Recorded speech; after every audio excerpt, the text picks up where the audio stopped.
नमस्कार। आज हम डिस्कस करेंगे हिमाचल प्रदेश जीके के important question. Himachal Pradesh GK के इंपॉर्टेंट क्वेश्चन डिस्कस करेंगे। हर question exam point of view से इंपॉर्टेंट है और डेफिनेटली आने वाले एग्जाम्स में आपकी हेल्प करेगा, चाहे वो आपका पेपर 1 है, चाहे वो हाई कोर्ट का एग्जाम है, या फिर आप Himachal Pradesh public service commission का किसी और एग्जाम, या फिर हिमाचल प्रदेश राज्य चयन आयोग के किसी और एग्जाम, जैसे कि टीजीटी का एग्जाम हो गया, जेबीटी का हो गया, कांस्टेबल का हो गया, ऐसे किसी भी एग्जाम के लिए तैयारी कर रहे हैं तो डेफिनेटली आपको यहाँ से हेल्प मिलेगी, जैसे कि पहले भी मिलती रही है।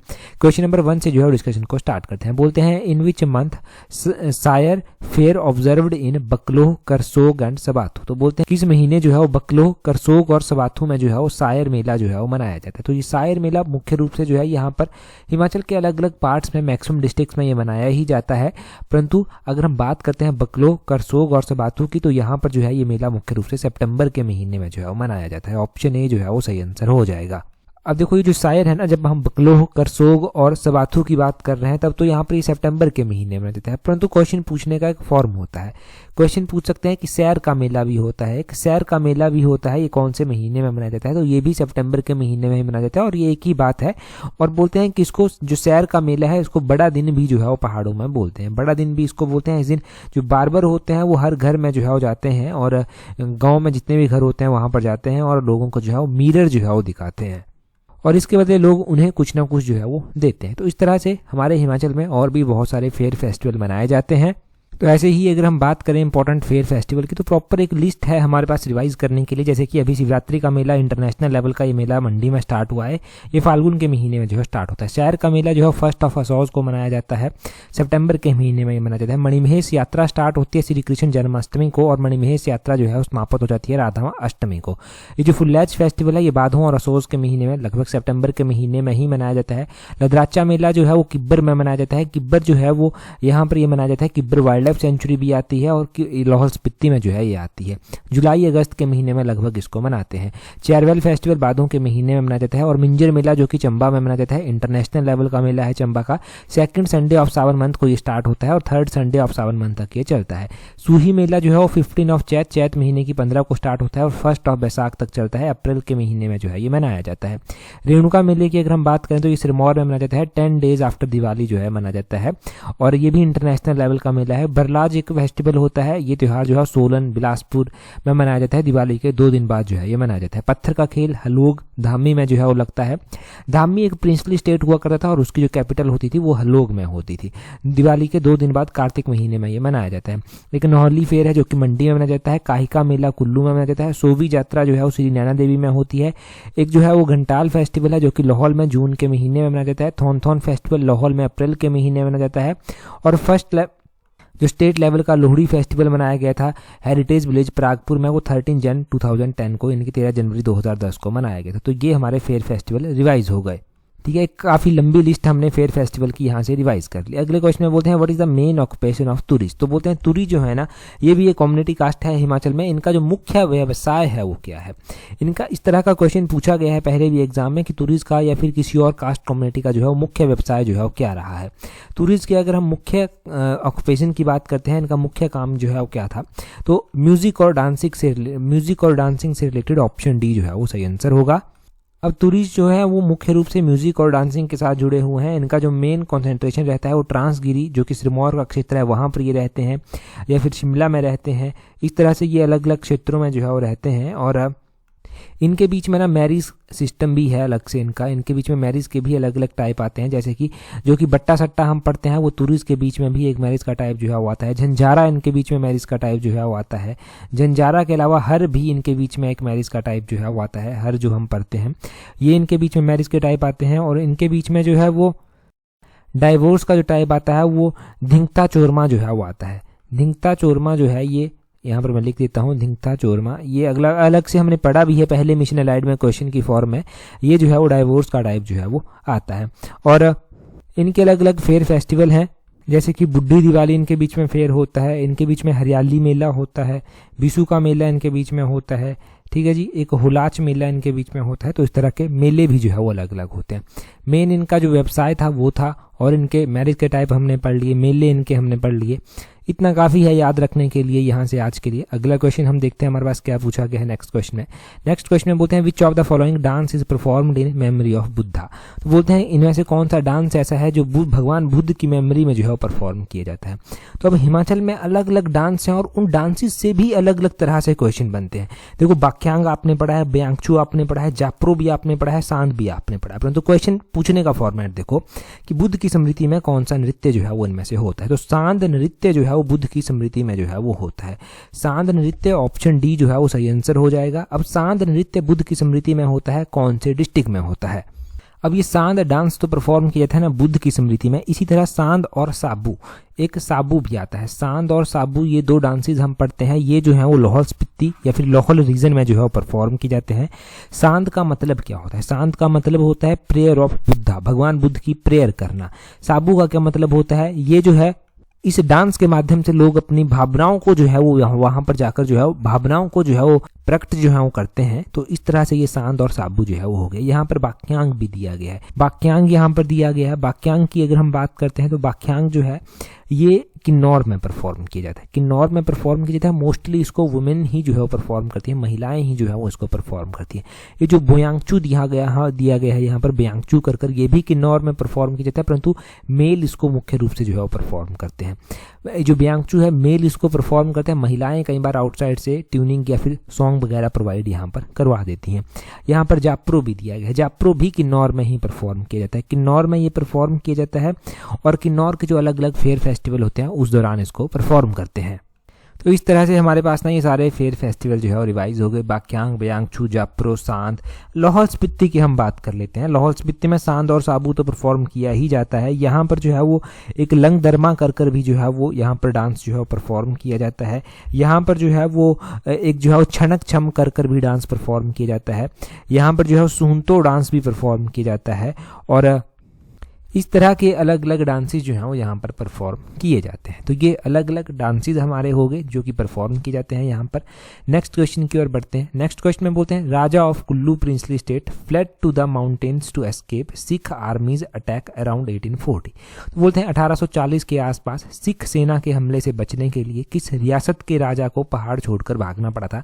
शायद से हमने पहले भी तो इस तरह का कोई क्वेश्चन डिस्कस किया था, तो वो कुल्लू के राजा थे। ऑप्शन सी जो है वो सही आंसर है। 1840 के आसपास की बात है कि कुल्लू के राजा थे जिनको सिख आर्मी के अटैक से बचने के लिए जो था वो पहाड़ों की ओर भागना पड़ा था। अब कौन ये राजा हुआ करते थे, क्या उस टाइम की बात रही थी? लगभग 1840 के आसपास की बात है, 39 की ही बात है, 1839 की। सिख आर्मी जो है वो सिंधवाल सरदार के तहत जो है वो राजा अजीत सिंह को जो है वो कैप्चर कर लेती है, इनको जो है वो पकड़ लेती है, अपने कंट्रोल में कर लेती है और इनको जो है वो बड़ा ही मजबूर कर देती है कि इनको सरेंडर करना पड़े। तो ये सरेंडर तो कर ही चुके थे लगभग। अब सिख आर्मी क्या करती है कि इनको बंदी बनाकर जो है वो रखती है और खुद जो है वो सिराज और बसोल का जो एरिया हुआ करता था वहां पर चली जाती है। परंतु वहां के जो लोग होते थे वो राजा के प्रति वफादार थे। उन्होंने क्या किया, राजा को वहां से आजाद कर दिया। राजा को वहां से आजाद कर दिया। जब तक सिख वापस लौट कर आए तो उन्होंने देखा कि राजा तो यहाँ से आजाद हो गया है और कहते हैं कि जो क्लैश हुआ था यहाँ पर, जो लड़ाई यहाँ पर हुई थी, इसमें लगभग 1000 के करीब जो था वो आदमी सिख फोर्सेस के जो था वो मारे गए थे और राजा जो था वो यहाँ से भाग जाते हैं। फिर राजा जो है भागकर शेल्टर लेते हैं, कहाँ पर? शांगरी के क्षेत्र में। एक शांगरी क्षेत्र होता था, वहां पर जाकर राजा शेल्टर ले लेते हैं जाकर। फिर वहां पर होता था ब्रिटिशर्स का कंट्रोल। जब ब्रिटिशर्स का कंट्रोल वहां पर होता था तो सिख आर्मी ने भी जो है वो हाथ डालना उचित नहीं समझा और उन्होंने भी कुछ ज्यादा प्रयत्न नहीं किए और बाद में चलकर 1841 में ही जो था वो अजीत सिंह की वहां पर मृत्यु भी हो गई थी। तो ये बात थी, अजीत सिंह वो राजा थे जिनको जो है वो इस तरह से जो था वो किया गया था। इस तरह की पूरी कहानी जो था वो रही थी। अगर हम बात कर रहे हैं कुल्लू की ही, तो कुल्लू के राजा जगत सिंह की भी तो हमने बात की थी कि दामोदर दास के द्वारा जो था वो मूर्ति लाई गई थी। 1653 में वो मूर्ति लेकर अयोध्या से आए थे और दामोदर दास जो था वो एक ब्राह्मण हुआ करते थे। 1653 में अयोध्या से मूर्ति लाए थे भगवान रघुनाथ जी की और उस मूर्ति को कुल्लू में लाकर स्थापित किया गया था और तब से जो है वो कुल्लू का दशहरा जो है वो बड़ी धूमधाम से जो है वो कुल्लू में जो है वो ढालपुर मैदान में जो है वो मनाया जाता है। ढालपुर मैदान कौन सी नदी के किनारे स्थित है? तो वो ब्यास नदी के किनारे जो है वो स्थित है। तो इस तरह से क्वेश्चन जो है वो बन जाते हैं एग्जाम में। अगला क्वेश्चन हम देखते हैं। अगला क्वेश्चन हम डिस्कस करें उससे पहले, अगर आप तैयारी आने वाले पेपर 1 के लिए कर रहे हैं, अगर आप तैयारी हाई कोर्ट के एग्जाम के लिए कर रहे हैं और अगर आप तैयारी Himachal Pradesh public service commission के अपकमिंग एग्जाम और राज्य चयन आयोग के अपकमिंग एग्जाम जैसे कि टीजीटी, जेबीटी या फिर एचपीआरसीए के किसी और भी एग्जाम के लिए क्यों ना तैयारी कर रहे हो, तो आपको जो है वो टाइमली जो है ये कॉम्प्रिहेंसिव टेस्ट सीरीज जो है ज्वाइन कर लेनी है, ताकि आपकी स्टडी को एक अच्छी शेप मिल सके, आप अपनी कमियों को एनालाइज कर सकें और उनके ऊपर टाइमली काम भी कर सकें, ताकि पेपर से पहले अगर आपने अच्छे से 3-4 बार इसको रिवाइज किया होगा और अच्छे से इसके ऊपर काम कर गए होंगे, अपनी कमियों के ऊपर काम कर गए होंगे, तो आप पेपर में अच्छी परफॉर्मेंस दे पाएंगे। और जो 2, 4, 5, 10 नंबरों का फर्क रह जाता है मेरिट लिस्ट में आने से, उसमें जो है वो आप इम्प्रूव कर पाएंगे और डेफिनेटली आपको अपना नाम जो है मेरिट लिस्ट में देखने को मिलेगा, बशर्ते मेहनत तो खुद से भी करनी ही पड़ेगी।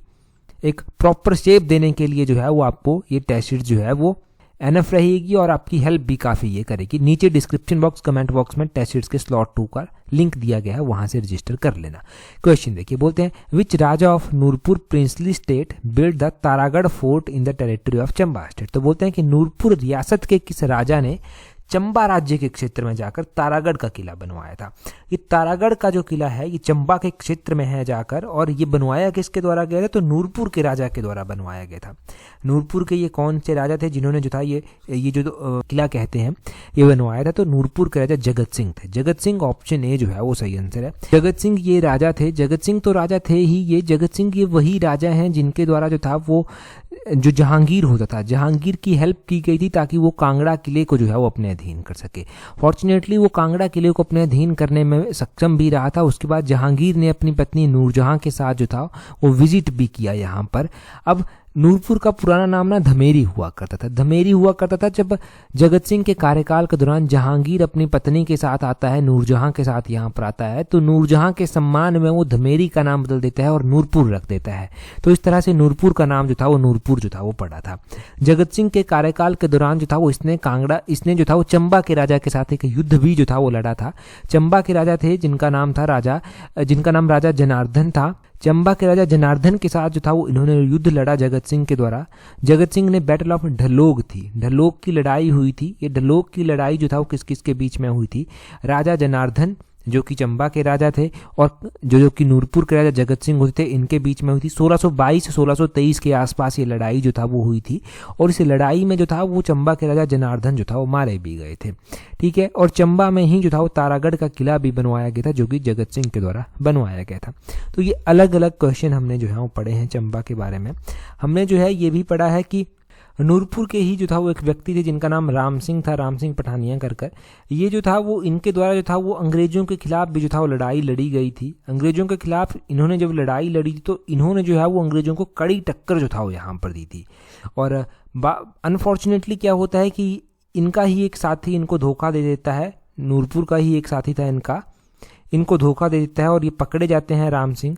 अब राम सिंह पकड़े जाते हैं तो फिर बाद में चलकर इनको जो है वो सजा भी होती है। परंतु ये लड़ाई नूरपुर में कहाँ पर हुई थी, इसको डले की धार में बोलते हैं कि डले की धार में ये लड़ाई हुई थी जो कि पठानकोट के नज़दीक जो है वो पड़ता है। लगभग 1848-49 के आसपास जो था ये लड़ाई हुई थी डले की धार के पास। और इसमें आपने राम सिंह का नाम याद रखना है, इसमें जो है वो आपने पहाड़ चंद का नाम याद रखना है जिसने धोखे से जो था वो पकड़वाया था। तो अगला क्वेश्चन हम देखते हैं यहाँ से। बोलते हैं at which place does the river Beas enter Kangra district of Himachal Pradesh. तो बोलते हैं कि ये जो ब्यास नदी है ये कांगड़ा जिले में जो है वो कहाँ पर एंटर करती है। ब्यास नदी की बात करते हैं तो हिमाचल प्रदेश में ये बहती है और हिमाचल प्रदेश के डिस्ट्रिक्ट कांगड़ा में जो है ये संधोल के समीप जो है वो एंटर कर जाती है। ऑप्शन बी जो है वो सही आंसर है। अब हम ब्यास नदी के बारे में जो है वो इंपॉर्टेंट जान लेते हैं कि किस किस तरह से इसके बारे में क्वेश्चन बन सकते हैं। ब्यास नदी जो है ना इसका वैदिक नाम जो है वो अर्जिकिया है। इसकी अलग अलग सहायक नदियां हम अलग अलग टाइम पर पढ़ते रहे हैं, परंतु इसका ओरिजिन कहाँ से होता है वो आज जानते हैं। इसका ओरिजिन जो है वो ब्यास कुंड के समीप होता है। ब्यास कुंड कुल्लू में पड़ता है जहाँ से इसका ओरिजिन जो है वो होता है और ये जो है वो आगे बहती है, फिर कुल्लू डिस्ट्रिक्ट में बहती है, ये कुल्लू के बाद मंडी में भी बहती है, मंडी के बाद जो है ये कांगड़ा में भी जो है वो बहती है। ठीक है, इस तरह से बहती है और आगे चलकर ये सतलुज के साथ ही मिल जाती है, जब आगे चलकर हिमाचल को छोड़ देती है बड़े आगे चलकर। अब बात करते हैं कि जब ये मंडी में एंटर करती है तो कहाँ पर एंटर करती है। मंडी में ये भजौरा के समीप जो है वो एंटर करती है। मंडी में भजौरा के समीप एंटर करती है, कांगड़ा में ये संधोल के समीप एंटर करती है और कांगड़ा को छोड़ देती है। ये कांगड़ा को मिर्थल के समीप जो है वो छोड़ देती है, फिर ये पंजाब में जो है वो एंटर कर जाती है।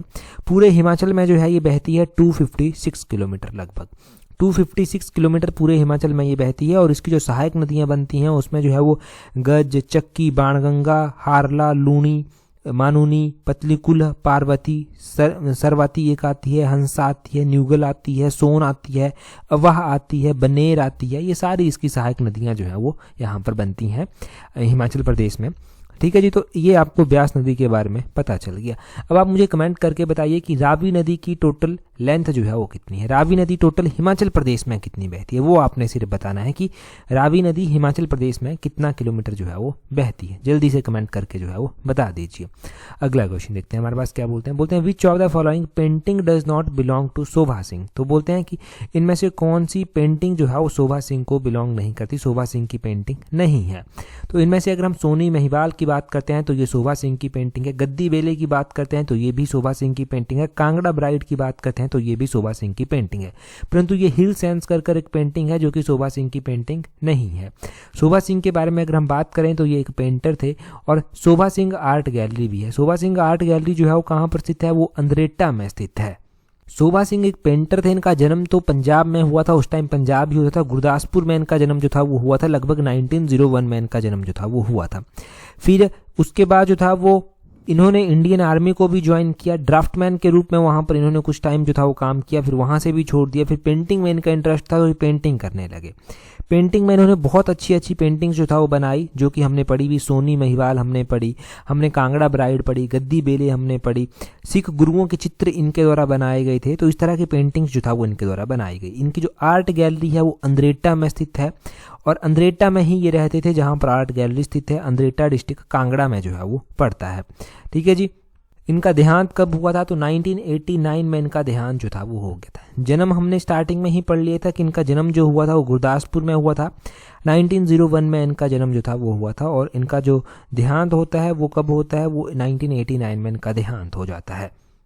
तो इतना यहाँ से काफ़ी है, इतना याद रख लेंगे, काफ़ी है। पेंटिंग्स के बारे में हो गया। अगला क्वेश्चन देखिए, बोलते हैं which of the following hydro power project is in Chenab basin. तो बोलते हैं कि इनमें से कौन सा हाइड्रो पावर प्रोजेक्ट ऐसा है जो चेनाब बेसिन में स्थित है। चेनाब ये वही नदी है जो पहले चंद्राभागा, दो अलग अलग नदियाँ होती हैं, तांडी नामक स्थान पर डिस्ट्रिक्ट लाहौल स्पीति में ये मिलती हैं। फिर उसके बाद आगे बहती हैं। उसके बाद ये डिस्ट्रिक्ट चंबा में एंटर कर जाती हैं। चंबा की पांगी वैली में जो है ये एंटर करती हैं और उसके बाद ये चेनाब के नाम से जानी जाती हैं। और पांगी में जो है ये कहाँ पर एंटर करती हैं, ये भी तो क्वेश्चन बनता है। भुजिंद नामक स्थान पर ये पांगी में एंटर करती हैं। अब ये किलाड़ हो गया, शिशु हो गया, थिरोट हो गया, ये सारे के सारे प्रोजेक्ट हैं और ये प्रोजेक्ट जो हैं वो चेनाब रिवर बेसिन पर ही जो है वो बने हुए हैं। चाहे वो किलाड़ हो गया, किलाड़ हाइड्रो इलेक्ट्रिक प्रोजेक्ट भी है जो इस चेनाब रिवर बेसिन पर बना हुआ है। और किलाड़ जो है वो पांगी का हेडक्वार्टर है। वैसे किलाड़ पांगी का हेडक्वार्टर है। और शिशु परियोजना की बात करते हैं तो शिशु परियोजना भी जो है वो यहीं पर बनी हुई है। थिरोट परियोजना भी जो है वो इसी के ऊपर बनी हुई है। थिरोट, वैसे थिरोट नाला भी है। थिरोट नाला जो है वो चेनाब की ही एक सहायक नदी जो है वो आगे चलकर बनती है। अब थिरोट हाइड्रो इलेक्ट्रिक प्रोजेक्ट की बात हो रही है तो ये कितने मेगावाट का है, ये 4.5 मेगावाट की जो है वो हाइड्रो इलेक्ट्रिक परियोजना है। और ये जो शिशु परियोजना है ये कितने मेगावाट की है, ये 0.10 मेगावाट की परियोजना है। यहाँ पर किलाड़ भी दिया गया है। ये किलाड़ परियोजना जो है वो कितने मेगावाट की है, अगर किलाड़ परियोजना की बात की जा रही है तो ये 0.30 मेगावाट की जो है वो परियोजना है। 0.30 मेगावाट की जो है ये परियोजना है। तो इस तरह से ये तीन परियोजनाएं हैं और अलग अलग मेगावाट की ये परियोजनाएं हैं, इनकी अपनी अपनी कैपेसिटी है। ठीक है जी। तो इन परियोजनाओं के बारे में भी आपको पता चलता है यहाँ से। अगला क्वेश्चन हम देखते हैं यहाँ से हमारे पास नेक्स्ट क्वेश्चन में जो है क्या पूछा गया है। बोलते हैं arrange the following rulers of Kahlur state in chronological order. तो ये HS स्पेसिफिक क्वेश्चन है। वहाँ पर ऐसे क्वेश्चंस पूछ लिए जाते हैं कि राजाओं को जो है वो उनके कार्यकाल के अनुसार जो है वो आप मैच कीजिए। तो सबसे पहले दीपचंद का नाम दिया गया है, भीमचंद का नाम दिया गया है, फिर महानचंद का नाम दिया गया है, फिर जगतचंद का नाम दिया गया। देखो अगर आप ढंग से सुनते हैं ना वीडियोस, तो मैंने बताया है कि दीपचंद के कार्यकाल के दौरान क्या हुआ था, बिलासपुर की कैपिटल जो था वो सुनहानी से बदलकर जो था वो बिलासपुर में बनाई गई थी, जिसको ब्यासपुर बोलते थे। और बिलासपुर शहर की स्थापना भी इनके द्वारा की गई थी, 1654 में की गई थी। तो ऑब्वियस सी बात है कि उसी दौरान जो था ये बिलासपुर के राजा रहे होंगे। 1650 से लेकर 1656 के बीच में ये बिलासपुर के राजा रहे थे। राजा भीमचंद की अगर हम बात करते हैं तो भीमचंद के बारे में हमने क्या पढ़ रखा है, भीमचंद के बारे में हमने पढ़ रखा है कि गुरु गोविंद सिंह जी के ये समकालीन होते थे। इन्होंने बैटल्स भी लड़ी थी गुरु गोविंद सिंह जी के साथ और एक सफेद हाथी इनके पास होता था, उसको लेकर लड़ाई जो था वो हुई थी। तो उसके बाद ही ये दीपचंद के बाद ही आए थे और 1667 में ये राजा जो था वो बने थे। 1667 में राजा बने थे। महान चंद की बात करते हैं तो महान चंद को हमने संसार चंद के साथ जोड़कर पढ़ा है। संसार चंद जो कांगड़ा का राजा होता था, कांगड़ा के राजा संसार चंद ने जो था वो बिलासपुर में अटैक किया था और बिलासपुर पर एक किला बना डाला था, जिसको उन्होंने कहा था कि बिलासपुर की छाती पर ये किला है, तो उसको छातीपुर का किला बोल दिया गया था। On the chest of Bilaspur वो था, तो उसको छातीपुर का किला बोला गया। तो ये 1778 के आसपास बिलासपुर के राजा जो था वो रहे थे, ठीक है। और उसके बाद जगत चंद का नाम दिया गया है। तो जगत चंद बिलासपुर के इसके बाद राजा आते हैं। जगत चंद वो राजा थे बिलासपुर के।